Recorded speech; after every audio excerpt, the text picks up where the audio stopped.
താജ്മഹൽ വെണ്ണക്കല്ലുകളാൽ നിർമ്മിക്കപ്പെട്ട ലോകാത്ഭുതം. പക്ഷേ ഇതിൻ്റെ പിന്നിൽ ഒരു ചക്രവർത്തിയുടെ സ്വപ്നവും ആധുനിക ഇന്ത്യയുടെ അടിസ്ഥാനവും ഒളിഞ്ഞിരിക്കുന്നു. മുഗൾ ഭരണം കെട്ടുകഥ മാത്രമല്ല, ഇന്നും നിലനിൽക്കുന്ന പാരമ്പര്യങ്ങളുടെ എല്ലാം തുടക്കം.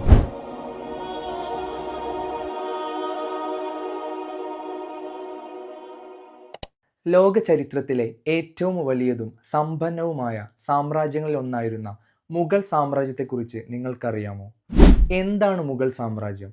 അവർ ബാക്കിയാക്കിയത് എന്തെല്ലാം? നമുക്ക് പരിശോധിക്കാം. പേർഷ്യൻ സംസ്കാരവും ഇന്ത്യൻ പാരമ്പര്യവും സമന്വയിപ്പിച്ച് ഇസ്ലാം മതവിശ്വാസികളായ ഒരു കൂട്ടം ഭരണാധികാരികൾ 16-ാം നൂറ്റാണ്ടു മുതൽ 19-ാം നൂറ്റാണ്ട് വരെ ഇന്ത്യൻ ഉപഭൂഖണ്ഡത്തിൽ വലിയൊരു ഭാഗം അടക്കി ഭരിച്ച ഒരു സാമ്രാജ്യമാണിത്. കലയിലും വാസ്തുവിദ്യയിലും സാമ്പത്തികത്തിലും അറിവിലും നമ്മുടെ രാജ്യത്തിന് അതുല്യ സംഭാവനകൾ നൽകിയ ഒരു സുവർണ കാലഘട്ടം കൂടിയായിരുന്നു ഇത്.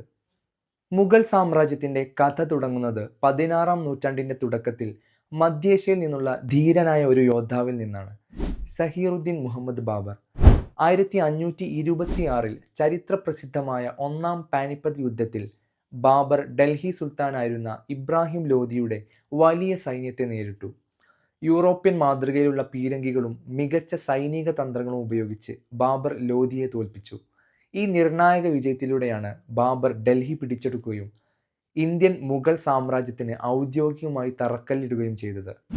ബാബറിന് ശേഷം മകൻ ഹുമയൂൺ മുഗൾ സാമ്രാജ്യത്തെ പുനഃസ്ഥാപിപ്പിച്ച് അതിൻ്റെ അടിത്തറ കൂടുതൽ ശക്തമാക്കി. എന്നാൽ അധികം വൈകാതെ ഹുമയൂൺ മരണപ്പെട്ടു. മുഗൾ സാമ്രാജ്യത്തിൻ്റെ യഥാർത്ഥ സുവർണകാലം ആരംഭിക്കുന്നത് ഹുമയൂണിൻ്റെ മകൻ അക്ബറിൻ്റെ ഭരണകാലത്തോടെയാണ്.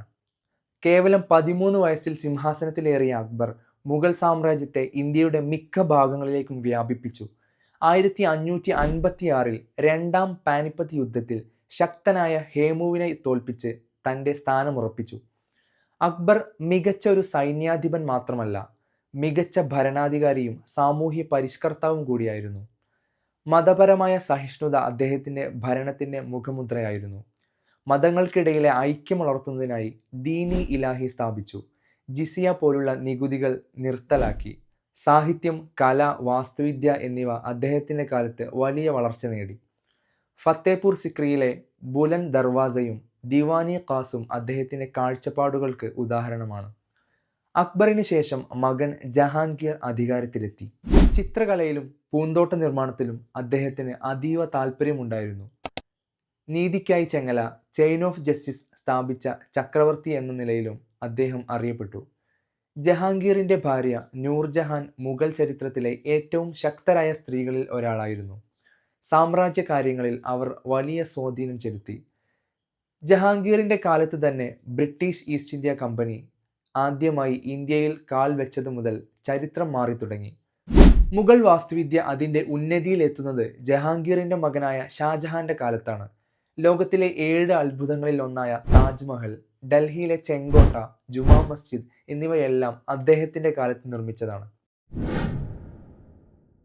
തൻ്റെ പ്രിയ ഭാര്യ മുംതാസ് മഹലിൻ്റെ ഓർമ്മയ്ക്കായി ഷാജഹാൻ പണി കഴിപ്പിച്ച താജ്മഹൽ മുഗൾ വാസ്തുവിദ്യയുടെ ഏറ്റവും വലിയ ഉദാഹരണമായി ഇന്നും നിലനിൽക്കുന്നു. അതിനുശേഷം ഔറംഗസീബ് സിംഹാസനം പിടിച്ചെടുക്കുകയും മുഗൾ സാമ്രാജ്യത്തെ അതിൻ്റെ ഏറ്റവും വലിയ വിസ്തൃതിയിലേക്ക് എത്തിക്കുകയും ചെയ്തു. എന്നാൽ അദ്ദേഹത്തിൻ്റെ മതപരമായ കർശന നിലപാടുകളും നിരന്തര യുദ്ധങ്ങളും സാമ്രാജ്യത്തിന് വലിയ വെല്ലുവിളിയായി മാറി. ഔറംഗസീബിൻ്റെ കാലത്ത് ഛത്രപതി ശിവാജിയുടെ നേതൃത്വത്തിലുള്ള മറാഠ വിപ്ലവം മുഗളുകളുടെ ഏറ്റവും വലിയ വെല്ലുവിളിയായി. പ്രത്യേകിച്ച് ദക്ഷിണേന്ത്യയിൽ നീണ്ടുനിന്ന യുദ്ധങ്ങൾ ഖജനാവ് കാലിയാക്കി. സൈന്യം ദുർബലമായി. ജനങ്ങൾക്കിടയിൽ അതൃപ്തി വർദ്ധിച്ചു. ഔറംഗസീബിൻ്റെ മരണശേഷം മുഗൾ സാമ്രാജ്യം ദുർബലമാകാൻ തുടങ്ങി. അദ്ദേഹത്തിന് ശേഷം വന്ന ഭരണാധികാരികൾക്ക് സാമ്രാജ്യത്തെ ഏകീകരിക്കാനോ ഭിന്നതകൾ ഇല്ലാതാക്കാനോ കഴിഞ്ഞില്ല. മറാഠികൾ, സിക്കുകാർ, ബംഗാൾ നവാബുമാർ എന്നിവരെ പോലുള്ള പ്രാദേശിക ശക്തികൾ മുഗൾ ഭരണത്തിനെതിരെ ശക്തമായ വെല്ലുവിളി ഉയർത്തി. യുദ്ധങ്ങളും ആഡംബര ജീവിതങ്ങളും സാമ്രാജ്യത്തിൻ്റെ ഖജനാവ് കാലിയാക്കി. മുഗൾ സാമ്രാജ്യത്തിൻ്റെ ദൗർബല്യം മുതലെടുത്ത് പ്ലാസി യുദ്ധത്തിലൂടെയും ബക്സർ യുദ്ധത്തിലൂടെയും ബ്രിട്ടീഷ് ഈസ്റ്റ് ഇന്ത്യ കമ്പനി ഇന്ത്യയിൽ തങ്ങളുടെ സ്വാധീനം വർദ്ധിപ്പിച്ചു. 1761 മൂന്നാം പാനിപ്പത്ത് യുദ്ധം സാമ്രാജ്യത്തിന്റെ നടുവൊടിച്ചു.